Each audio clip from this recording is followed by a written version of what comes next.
c'est pour les musulmans la garantie d'une absorption, d'une domination, d'une hégémonie, et c'est pour ça qu'il faut le Pakistan.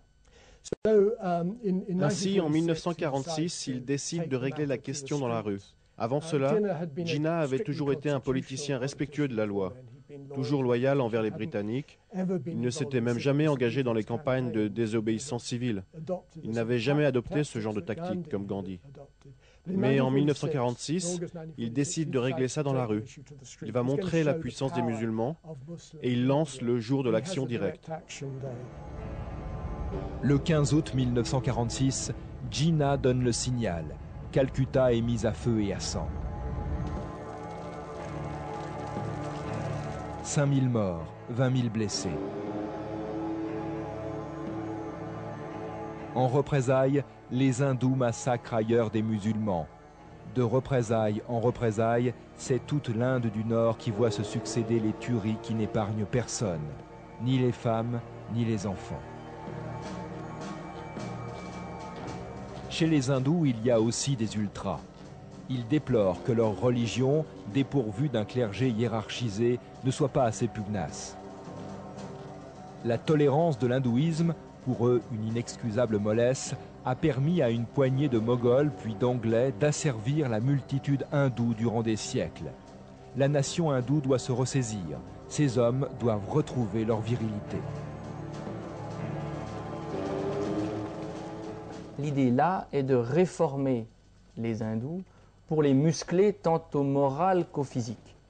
Des militants se réunissent dans chaque ville et village où il y a une antenne du mouvement, le matin, le soir, pour des séances de formation idéologique et d'entraînement physique, avec l'idée d'en découdre avec les musulmans, qui sont évidemment, là encore, l'ennemi. Les nationalistes hindous pourchassent les musulmans.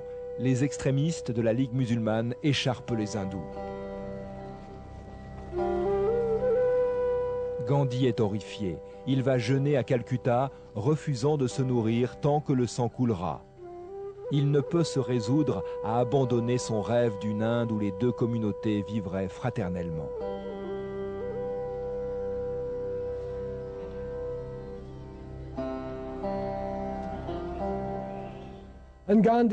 Et Gandhi regardait cela. Il essayait de faire de son mieux. Il se rendit au Bengale oriental. Il fit le tour du village où des musulmans avaient massacré des hindous. Et il parla aux musulmans. Il a vraiment mis sa vie en péril. Il n'avait aucune protection. Il se déplaçait à pied en essayant de persuader les musulmans qu'ils avaient tort de faire cela. Et alors qu'il marchait, des gens jetaient des morceaux de verre et des excréments sur le sentier. Sa réponse fut d'enlever les légères sandales qu'il avait coutume de porter et il se mit à marcher pieds nus. Cela impressionna beaucoup les gens. Et j'aimerais établir un parallèle avec la tradition chrétienne de la crucifixion du Christ. Il souffre pour l'humanité. Il tourmente sa chair pour faire comprendre son message. Et alors il y a d'autres représailles des musulmans au Bengale oriental, là où ils sont majoritaires. Ils tombent sur les hindous pour les attaquer et en massacrer beaucoup. Puis les hindous s'en prennent aux musulmans du Bihar et ils font de même en Uttar Pradesh. Alors on voit au Pendjab les musulmans se venger en attaquant des Sikhs et en tuant énormément en mars 1947. C'est une véritable explosion et la situation devient vraiment incontrôlable. En janvier 1947, Lord Mountbatten, arrière-petit-fils de la reine Victoria, arrive à Delhi. Il sera le dernier vice-roi des Indes. Il vient liquider l'Empire. Il veut aller très vite. Entre Nehru et Jinnah, il organise la partition. Gandhi répétait sans fin, « Laissez l'Inde sombrer dans l'anarchie, mais pas de partition.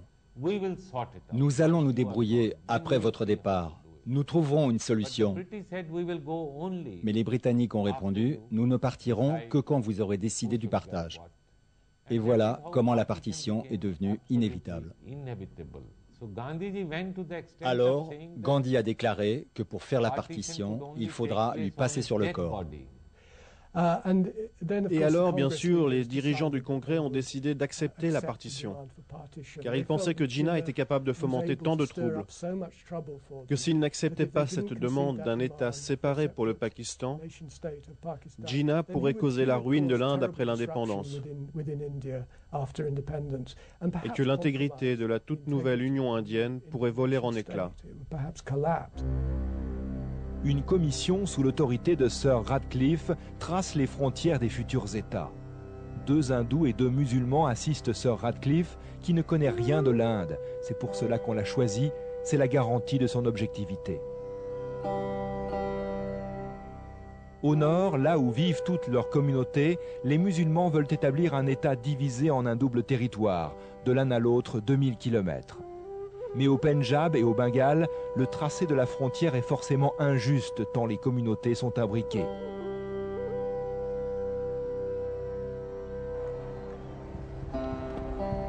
Le 15 août 1947, l'Inde et le Pakistan peuvent enfin naître sous la bénédiction heureuse de Lord et Lady Mountbatten.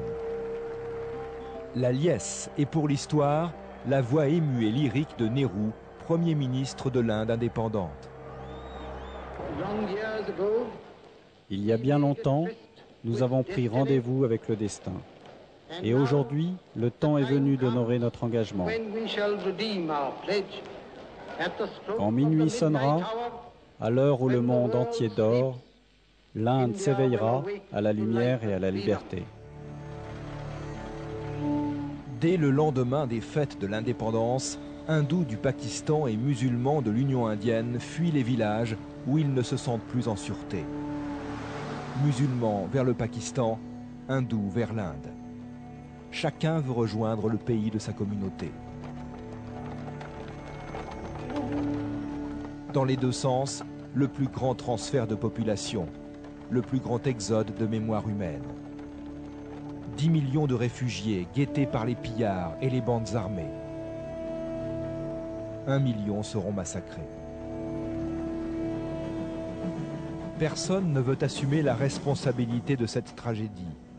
Pour les nationalistes hindous, c'est Gandhi qui est coupable d'avoir finalement accepté la partition.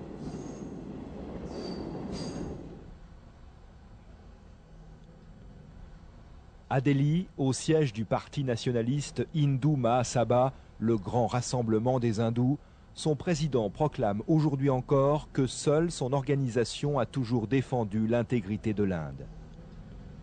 La Hindu Mahasabha a été la seule organisation en Inde